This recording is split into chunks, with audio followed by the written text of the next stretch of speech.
Hi, Kuala Lumpur. It was voted one of the top 2 Asian cities for foreigners to move to. And there are 3 things that people like about it.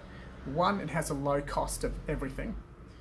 2, you can get by without local language skills. And 3, it has a pretty decent nightlife. It's like Thailand if Thailand's mother was in the room. That's wild, but with a helmet on. In this video, I want to draw on my time living there and my friends who are still there to show how you can start a new life in KL. In every country, you get a place where people of European descent form their own bubble. In the West, that place is the Country Women's Association. In Malaysia, it is the condominium. It allows you to stay a safe 14 stories away from chicken feet soup. In that vein, there are 2 ways to move to Malaysia: the way of the mouse and the way of the honey badger. Both are respectable. Here's how you do them. In the way of the mouse, you stick your Flight Centre catalogue in your bum bag and you visit Petronas Towers and Batu Caves and finish at KFC getting a sweet chili sauce with your chips because you're in Asia now. This is certainly the best way to live in Asia from an immune system perspective. You'll leave with some nice photographs and very little dengue. But there is another way to move to and embrace Kuala Lumpur and Malaysia. That is the way of the honey badger. And it involves doing 5 very separate things when you arrive. Firstly, do not move into a condominium. Stay at sea level and move in with Malaysians. Either a traditional farming family that manages a rambutan orchard, or a barista who mixes rock culture with traditional Asian values and says things like, Actually, you got this one, big green banana. You put that green banana in your bag, and on the train, if someone try to punch you lah, you punch them with the green banana, in the face. Can or not? The traditional Malay village is known as a kampung. It's the origin of the English word compound. It's a place where you'll get invited to weddings, you'll get your stuff stolen by monkeys, you'll get to know a moderate Islamic culture that you don't see depicted in the comments section of the internet. Beyond the low prices and sweet chili sauce, Malaysia has some of the warmest people you'll ever meet. 2/3 of the country is Malay, and the rest are Chinese and Indian migrants who were brought over as labourers. For a social issue you might encounter, Malaysia is one of the few countries in the world where the majority population has a quota system to help them get university places.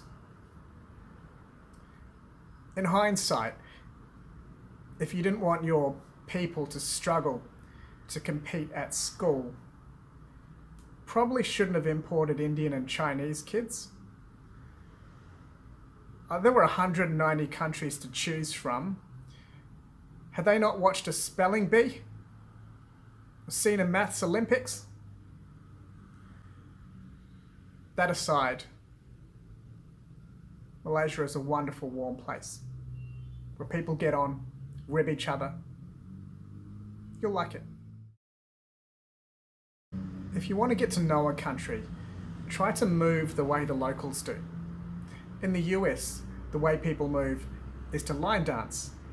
In Cuba, the way people move is to salsa. In South Africa, the way people move is to Australia. When in Malaysia, instead of sitting, try squatting.